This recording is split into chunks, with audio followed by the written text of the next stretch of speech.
This is Sunrise Extra, streaming live on Wave Now. Good morning. Happy Monday. Hopefully you had the chance to enjoy that extra hour of sleep. Yeah, I did, for sure. Made a huge difference. It did, yeah. My body didn't get the memo. I woke up and I was like, okay, like we're used to going to work at this time. No, I missed out. Yeah, and having to work yesterday morning, I think that just threw my body off the loop anyway. Yeah. And then staying up late for me anyway, to watch the racing What's late game. for you though? 9 o'clock. That's really late. So that's really late. That's pretty late for me.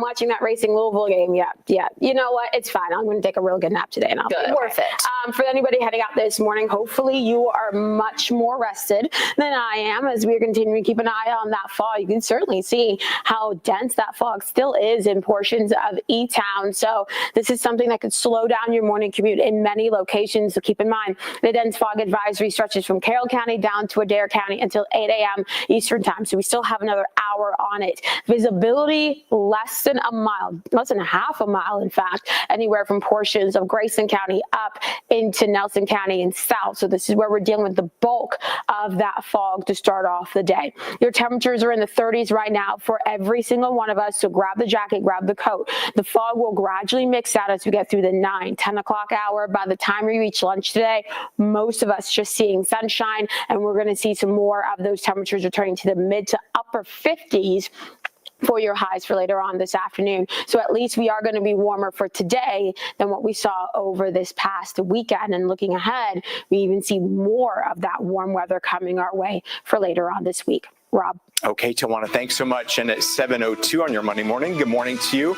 Welcome to the first Monday of November. Where did October go? That's my big question. Hey, if you're heading out on the roadways today, as Tawana said, watch out for that patchy fog. Happy to say, not a bad morning to head out for work, for school, for that early appointment. This is 65 north at the outer loop. Still watching cleanup there. A little slow going after a 2-car accident. That happened just over an hour ago, but we're saying that is still causing a bit of a slowdown in that area. So if your travels do take you through that area, certainly watch your speed. And otherwise, not too bad out there this morning. If we have any other tie-ups or slowdowns, we will let you know. We did have a report of some debris at 64 West to 9th Street, but that has since been cleaned up within the last 5 minutes. We do want to give you a heads up, though, for drivers. We've got more road closures planned for you this week. The Kentucky Transportation Cabinet says they've begun lane closures on Bardstown Road. This is from Taylorsville Road to Bonnycastle Avenue. The lane closures are going to occur daily from 9 a.m. until 3 p.m. and nightly from 7 p.m. until 7 a.m. You'll also find on-street parking restrictions all along the corridor. Crews, we've learned, are making improvements to lane stripes and intersections. That work is expected to continue through December of this year. Shannon. Thank you. Today, the Trump administration is staring down a noon deadline to update a federal judge who ruled that the Supplemental Nutrition Assistance Program, or SNAP, must be funded. Right now, food assistance programs are bracing for impact as those benefits are in limbo for millions. Wave News reporter Kirsten Fletch shares more on how one organization is working to make sure everyone is fed. Kirsten. Yeah, good morning to you guys. The Jewish Family and Career Services Food Bank tells us that they're working overtime to help those who are left without assistance. And they're handing out things like prepackaged foods as well as fresh foods. And they also have options like kosher and halal. Now, they say that with all this uncertainty regarding SNAP benefits, the pantry has already opened once outside of scheduled hours to provide that emergency support. They've also waived zip code restrictions and limits on how often a client can visit. But it also means that they're borrowing attention and funds from other services that they offer. At the very moment when some of our holistic services here at JFCS should be helping these families, find work or deal with the stress from a mental health standpoint, or deal with socialization for people that are locked in their homes. We can't do that because we're diverting some of those resources to the food pantry because of the increased demand and increased calls.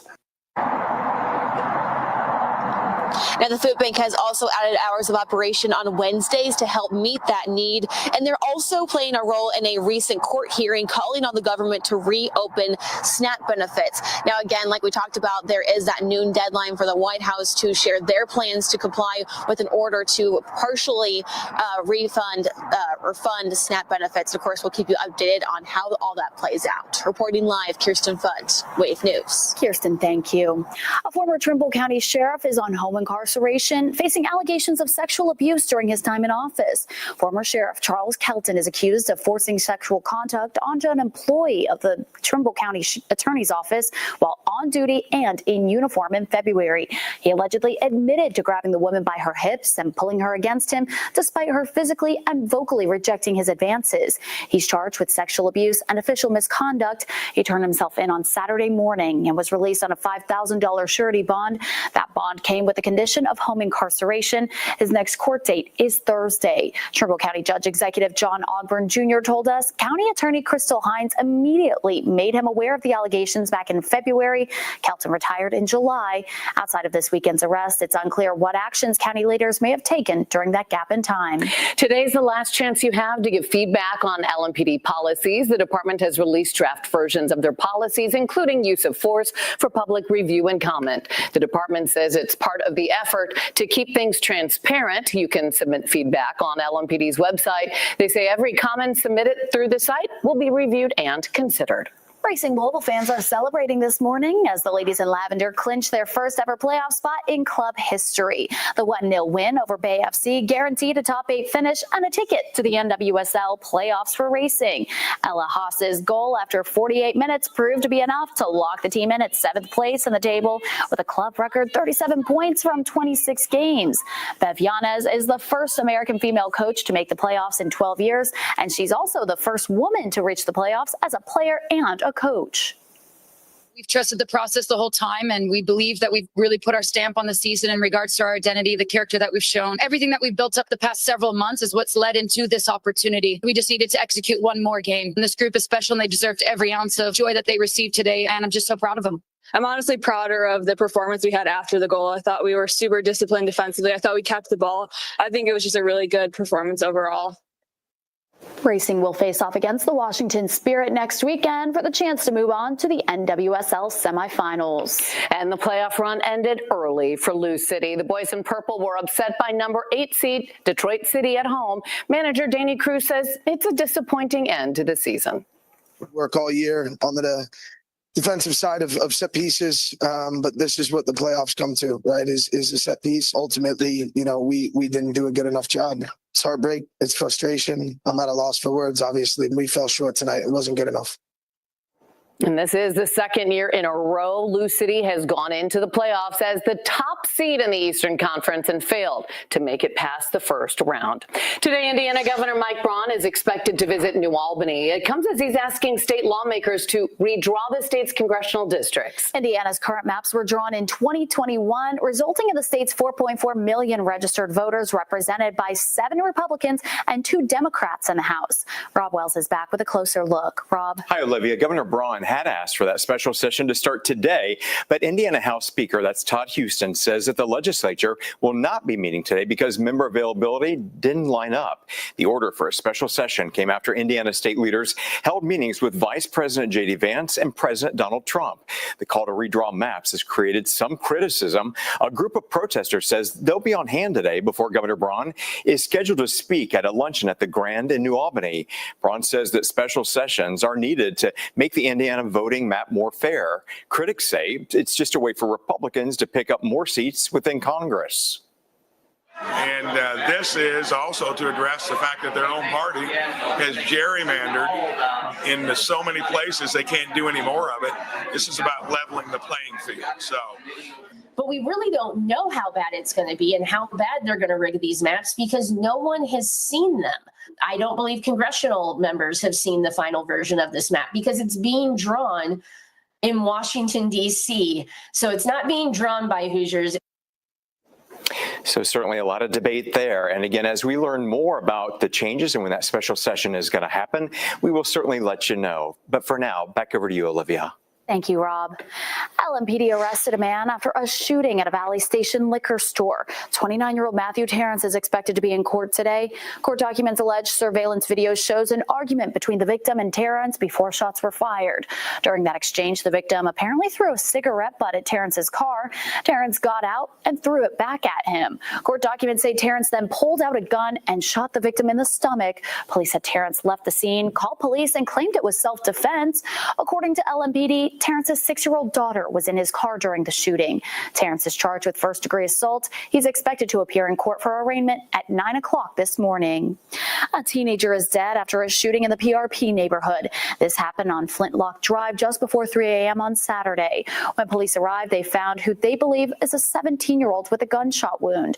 Officers helped the teen until emergency crews could get there, but the victim died at the scene. There are currently no suspects. U of L men's basketball plays their first game of this season tonight against South Carolina State. The Cards recently defeated Bucknell in an exhibition game 99-76. South Carolina State won their exhibition game against Allen University Friday night by a score of 92-53.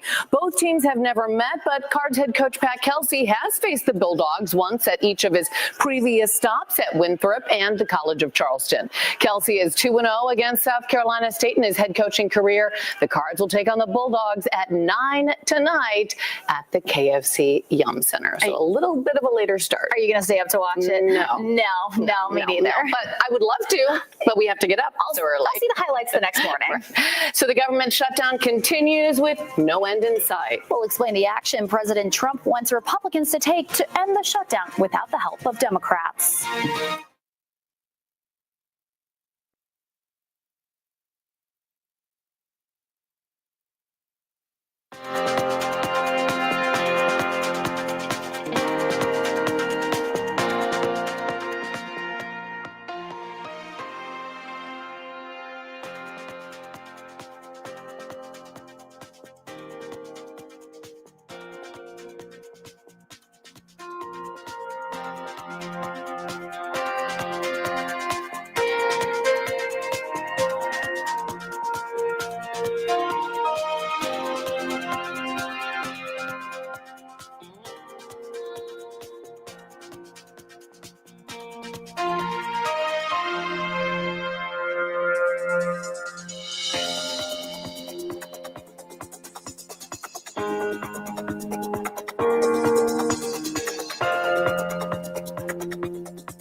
The government shutdown is now more than a month long, with the stalemate in the U.S. Senate continuing. Now, President Donald Trump is suggesting Republicans take action to end the shutdown without the help of Democrats.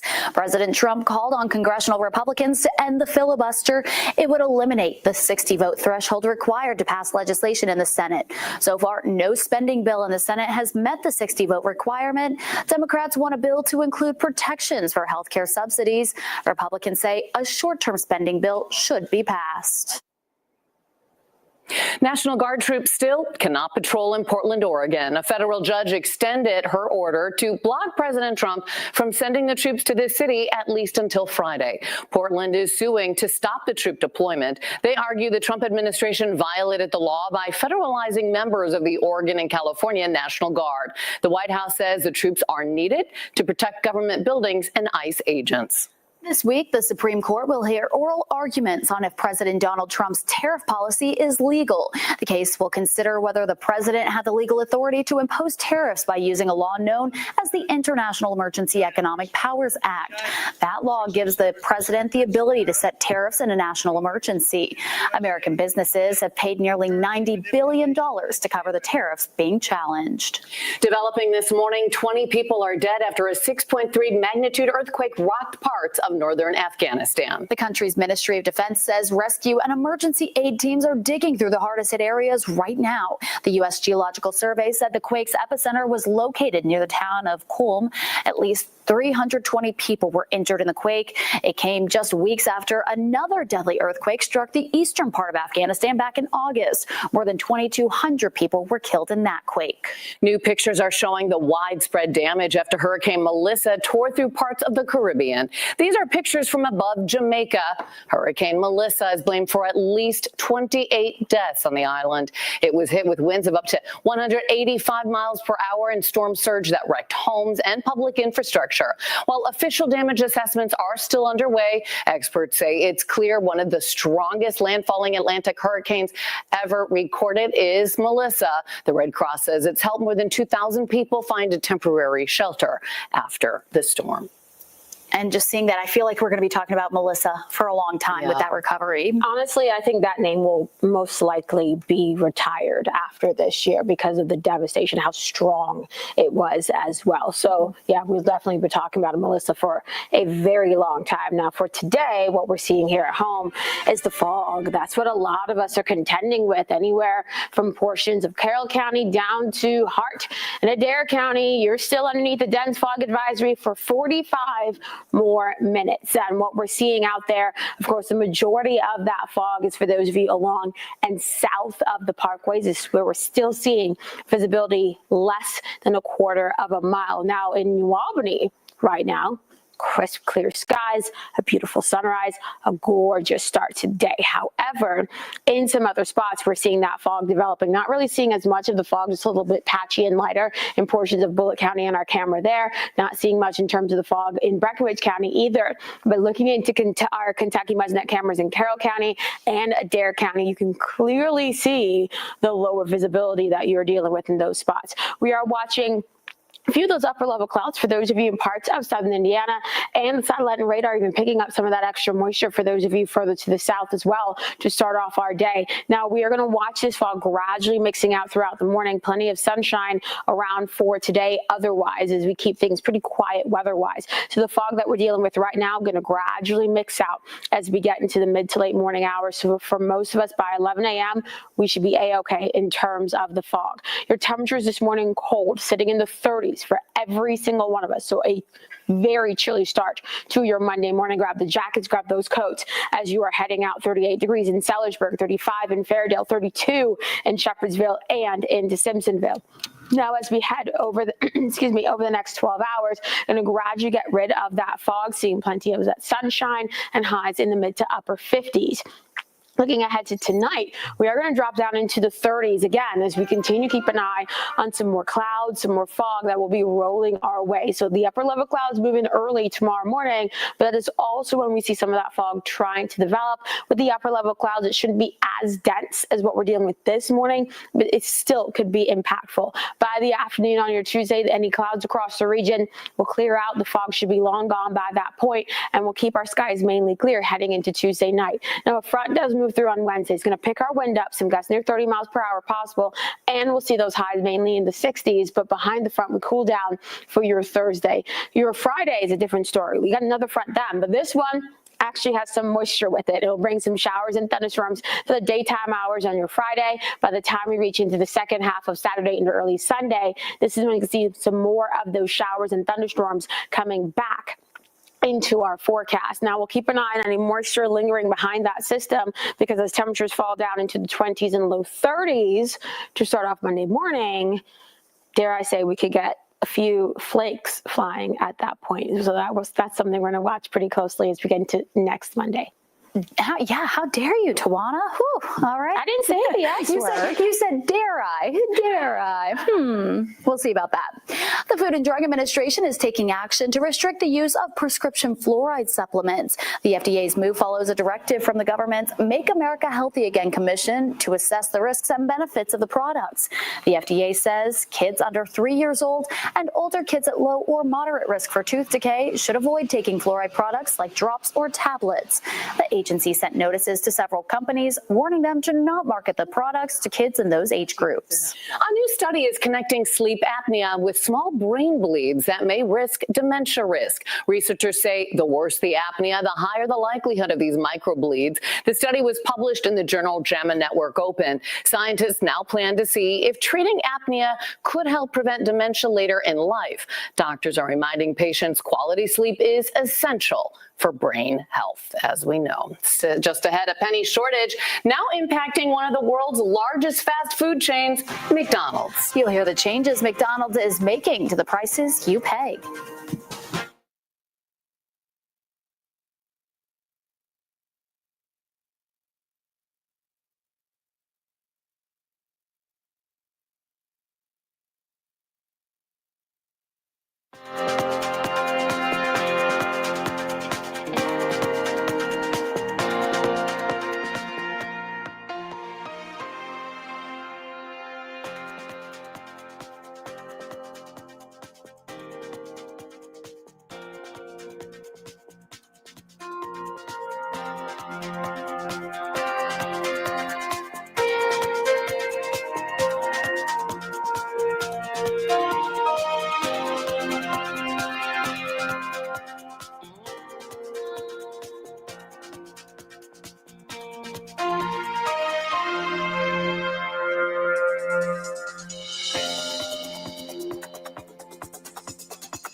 Well, with the penny shortage, McDonald's says that may impact the change you receive at the counter. Some of its locations are now rounding cash purchases either up or down to the nearest 5 cents when customers don't have exact change.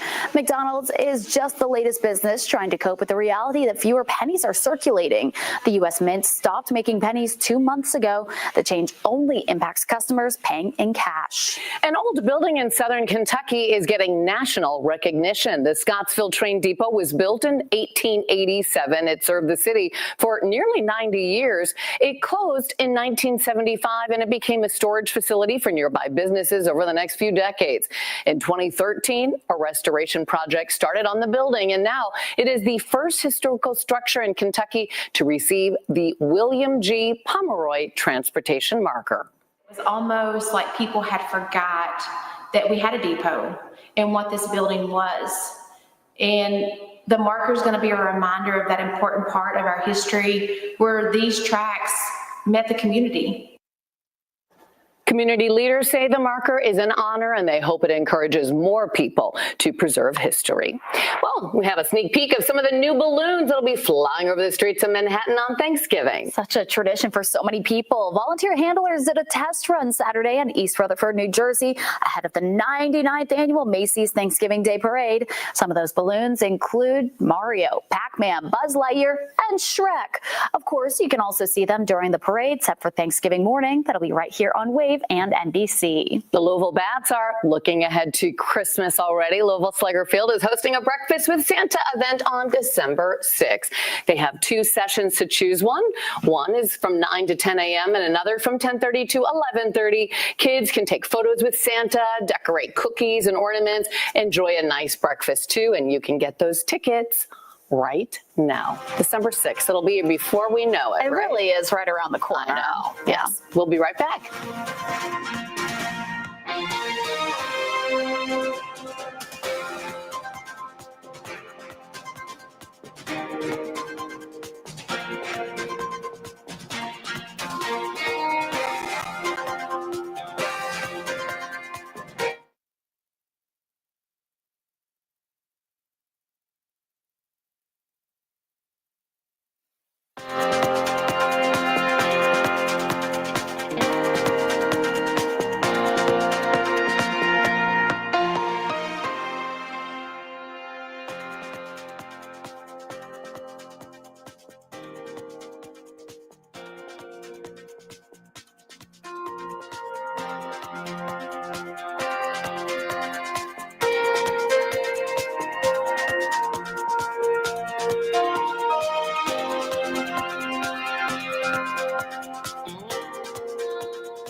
This Wave News Update is sponsored by Oxmoor Auto Group. Good morning. I'm Shannon Kogan. Today, Indiana Governor Mike Braun is expected to visit New Albany. It comes as he's asking state lawmakers to redraw the state's congressional districts.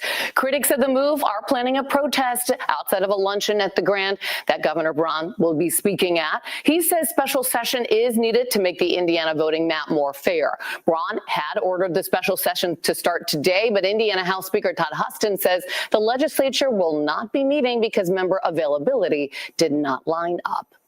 All right, let's go to Tawana right now. We're getting a little fog this morning. Yeah, we're dealing with that fog in many spots, quite dense in so many locations. We have a dense fog advisory in place from Hart to Adair County all the way north into Henry and Carroll County, and that lasts for another half an hour. You can see a little bit of that fog showing up on the camera in Bullitt County, but much more so in Carroll and Adair counties to start off the day. Now we are dealing with that sunlight now over the horizon, plus the fog in place, so that's even helping to lower visibility even more in more spots just because of that light reflecting off of those water particles in the fog. So keep that in mind over the next really just 30 minutes to 45 minutes. But then for the rest of us not dealing with the fog, it's just about the blue skies and sunshine across our area. Temperatures for everybody, though, on the cold side, sitting in the 30s right now. We'll end up in the 50s for later on this afternoon with the help of all of that sunshine once the fog is gone. Rob. Tawana, thanks so much, and happy Monday morning to you if you're just joining us, and welcome to the first Monday of November. The time did fly, didn't it?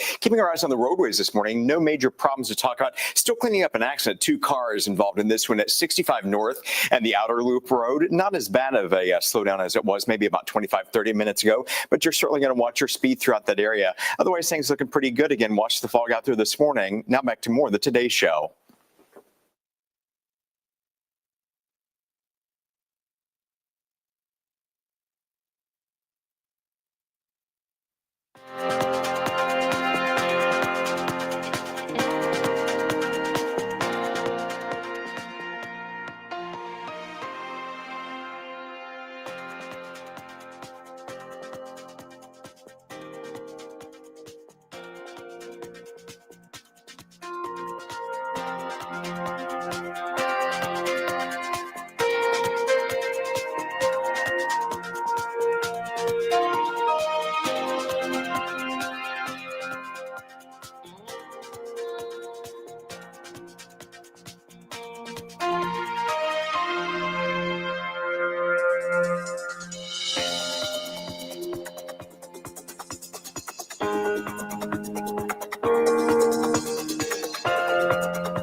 Good morning. Happy Monday. Hope everyone had a great weekend, Halloween weekend. Hopefully all the kids got a lot of candy out there too.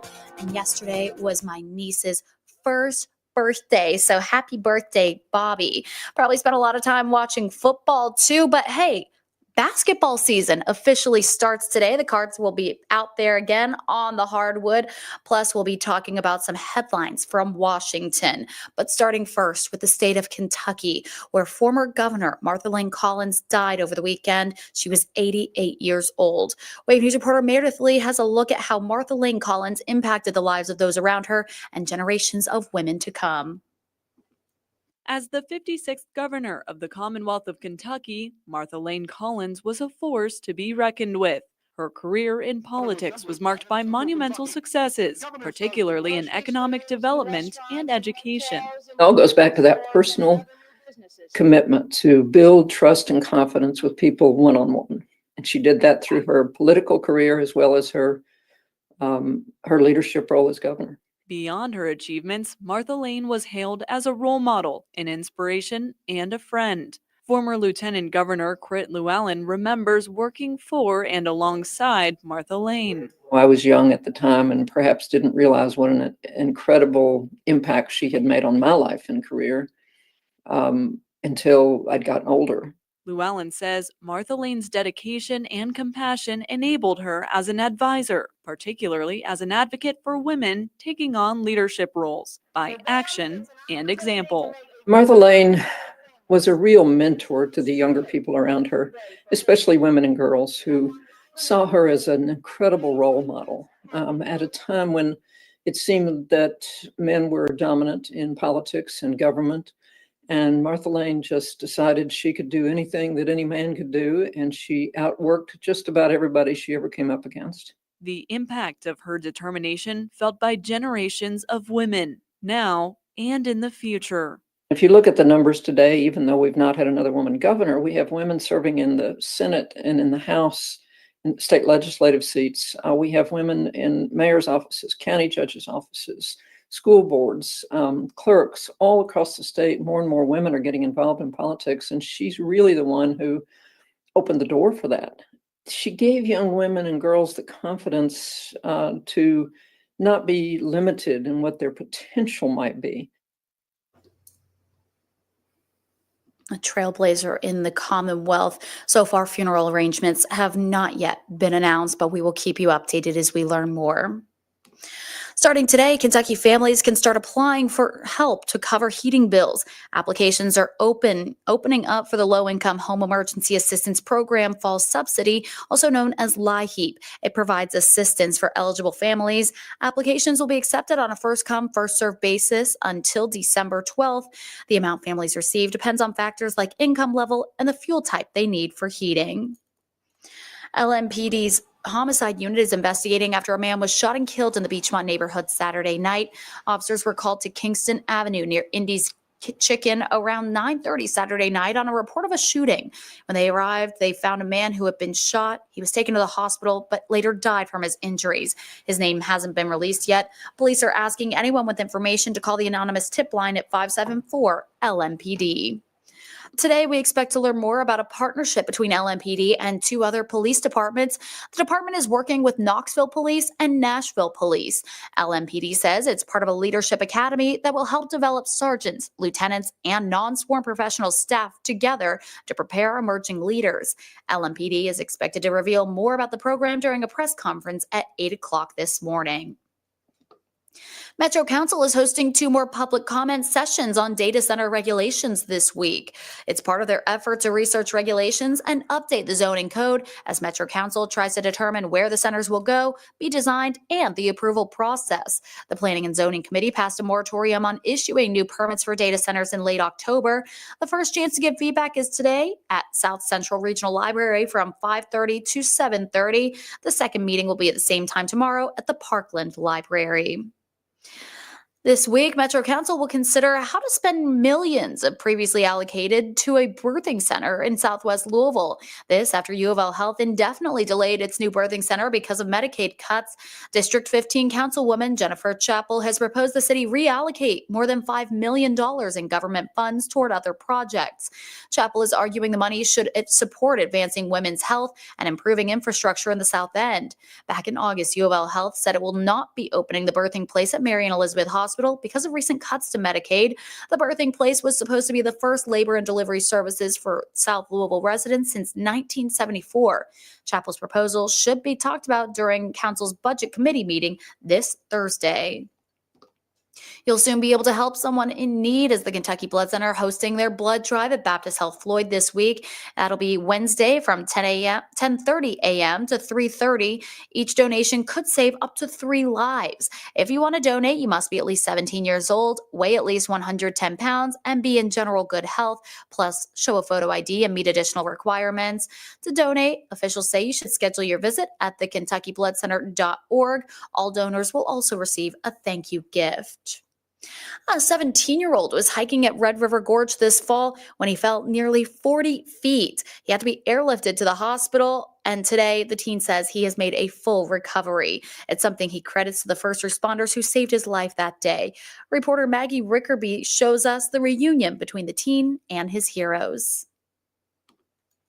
This is us before our trail. It was fall break. 17-year-old Luka Mijatovic and his friends decided to spend the day hiking at Red River Gorge. I thought I was picking a pretty moderate trail to be on. But things quickly took a turn when the group reached Courthouse Rock. From what my friends told me, we tried to climb up on this rock, but we realized it wouldn't be possible. And when they tried to turn around, And that's when I slipped and I couldn't catch my footing, and so I just fell off the ledge, I guess. When Luka fell, he suffered a major concussion and injured his back and shoulder. But he wasn't the only one hurt. He says his friend slipped too. He fell like a straight 30 feet. Mine was more like a tumble. The closer it gets to the event, the more I don't remember it. For Luka and his friends, they needed help fast. It took multiple agencies to get them back to safety. The way we made access to them was, it's probably a 1.5 mile hike in with a whole lot of rope gear and medical equipment. For John May, chief of Wolfe County Search and Rescue,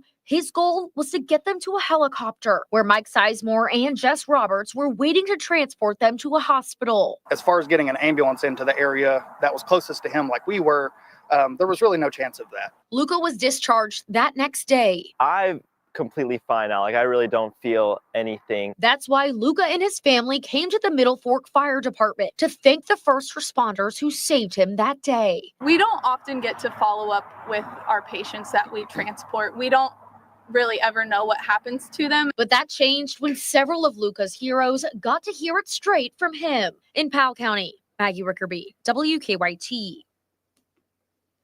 How cool that he got to say thank you personally. Well, I think we're going to take a quick break. We'll be right back in just 2 minutes.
After 4 years of providing free textbooks to undergraduates, Eastern Kentucky University says it's changing its Book Smart program. Reporter Maggie Rickerby has more on why the change is being made and what's next for students who are looking to save some money. For the past 4 years, Eastern Kentucky University has been able to provide free textbooks for their students through their BookSmart program. But starting next fall, that may be close to $800 for books per student per year.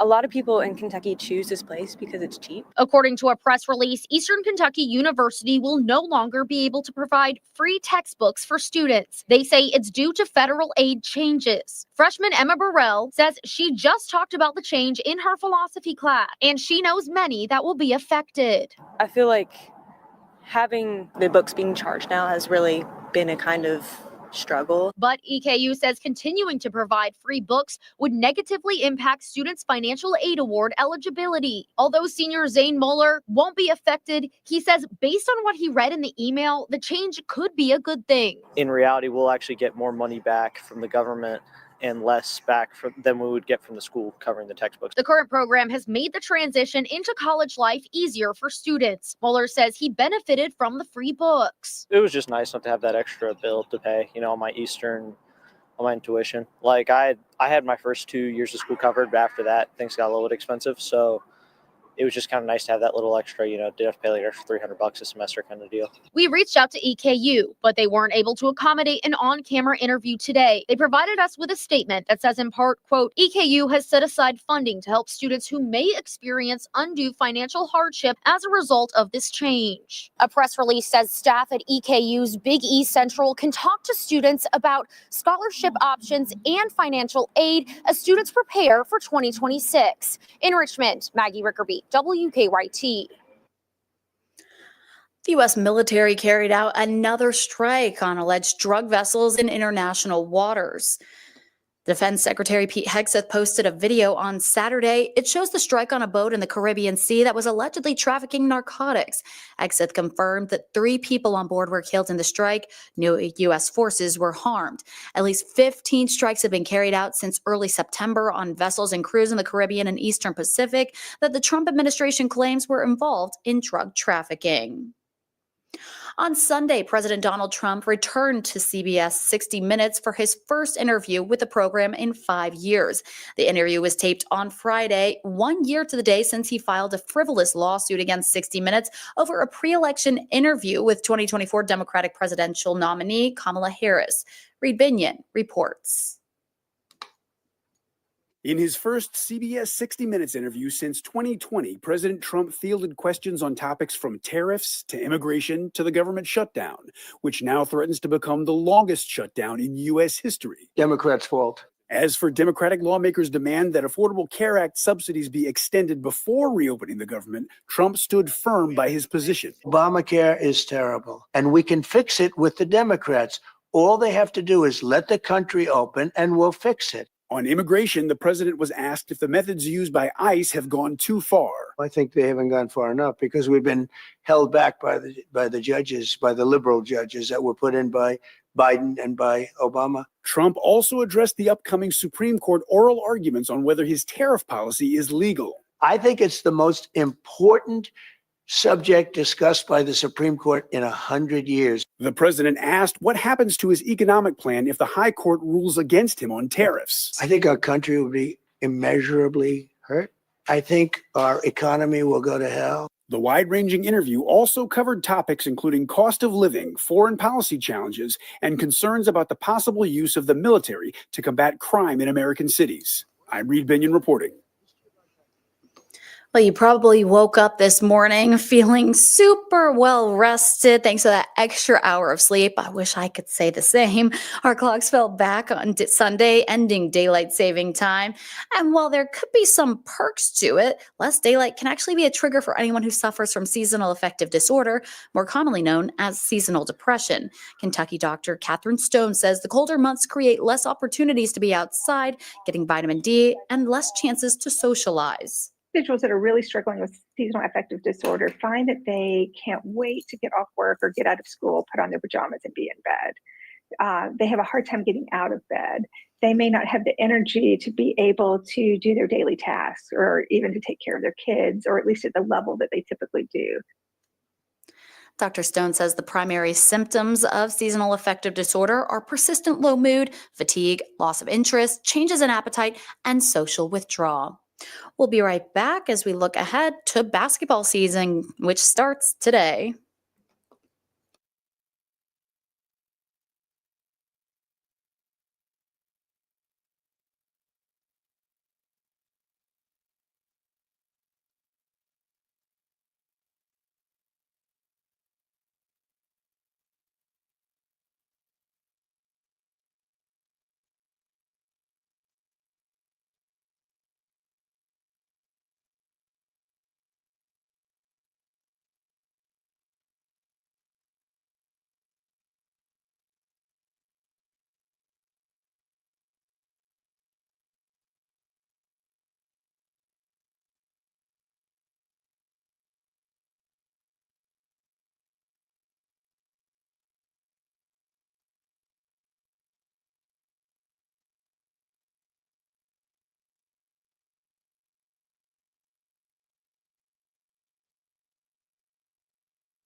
Well, so many of us feeling the pinch at the grocery store right now, and it's especially tough for families who rely on SNAP benefits to put food on the table. Susan Campbell has some ideas on how to stretch your budget. The typical family throws out $56 worth of food every week. But with a little strategic shopping, we can save that money. And even if you think you are already the savviest shopper, there may be a few extra ways to save. Garlic. Danica Vargas carefully watches prices at the grocery store. Everything's getting a little pricey for sure. On social media, she's the traveling chef. She has a meal prep service and catering business. But today, we're cooking for her family. My oldest is a little bit pickier than my little one. A big pot of chilies on the menu. I can stretch this chili out to 3 separate meals total, for sure. Chili and cornbread one night, chili dogs another, and then chili over a hearty baked potato. How much is this whole meal going to end up costing? So this one here that I'm doing is definitely under $30, which is pretty cheap if you think about it, with 3 meals for your family. The latest data from the Consumer Price Index shows the cost of food is up 2.7% compared to last year. For months, we've also been tracking grocery prices. We chose 8 items at 4 stores in Gilbert: Safeway, Fry's, Walmart, and Target. Since March, the price of romaine hearts went up at Safeway and Fry's, but down at Walmart and Target. Strawberries got a little cheaper at Safeway, Fry's, and Target. And the cost of ground beef went up at all 4. But this week, a sale at Fry's made it the go-to ingredient for Danica's chili recipe. Here are a couple other easy ways to save. Go with, the season. During the season, you're going to have a lot cheaper vegetables. In the same way, plan meals around affordable sides and make them the star of the show. You have all your grains. You have rice, potatoes, of course. You've got lentils, chickpeas, quinoa. Chia seeds keep you really full and energized all day long. And then do a quick audit of portion sizes. Maybe you're cooking more than you need to. If you think about it, kids waste so much food on their plates every single day. You know what? Maybe you should serve a little bit less, and that way you stretch your budget, stretch the food out for the entire week as well. I have a challenge for you. Shop your own pantry before you go to the store. There might be a lot of stuff already in there that you can throw into your recipes before you buy anything else. I'm Susan Campbell. Well, the Cincinnati Bengals went into yesterday's game trying to keep their hopes for the playoffs alive, but fans know that didn't really happen. However, they are starting to dwindle away now. The Bengals scored with under 2 minutes to go in the game, down by 6 after recovering the onside kick. They scored again, taking a 1-point lead with just 54 seconds left. All the defense had to do was just hang on, but it proved to be too much time. The Bears scored a touchdown with just 17 seconds left. They win the game 47-42. Bengals players talked about the defense post-game. We just got to play complementary football. Like, we put the ball in the end zone and go up a point at the end, finish the game. Like, just end it. Like, that's it. Like, that's what we need to do. Just end the game. I'm gonna stay in my lane. I don't want no defensive player come and chew me out about what I'm doing. Some harsh words there. The Bengals became the first team to score 38 or more points in back-to-back games and lose both for the first time since 1966. U of L women's basketball team opens the season tomorrow with one of their toughest matchups of the year. The Cards will take on #1 ranked and defending champions UConn. The game was originally scheduled to happen in Germany, but it was moved to the U.S. Naval Academy in Annapolis, Maryland because of the government shutdown. The Cards come into the season ranked 20th in the country. Tip-off is set for 5:30 tomorrow. As for the Wildcats, the UK women's basketball team also opens the season tonight. They'll play in-state foe Morehead State. It's the second season for Coach Kenny Brooks. The Cats start the season as the 25th ranked team in the country, and tip-off is tonight at 6:30 in historic Memorial Coliseum. And as we know, U of L men's basketball team starts their season tonight. They'll be playing South Carolina State. It's a late one, though. Tip-off is at 9 o'clock, so I'm sure we'll have a lot of sleepy viewers tomorrow morning, or a lot of people who want to go to the game. It'll be played at the KFC Yum Center. Just be prepared for it to be chilly when you get out of the Yum Center. That's all the time we have here for Sunrise Extra. I hope you have a great Monday. Enjoy it.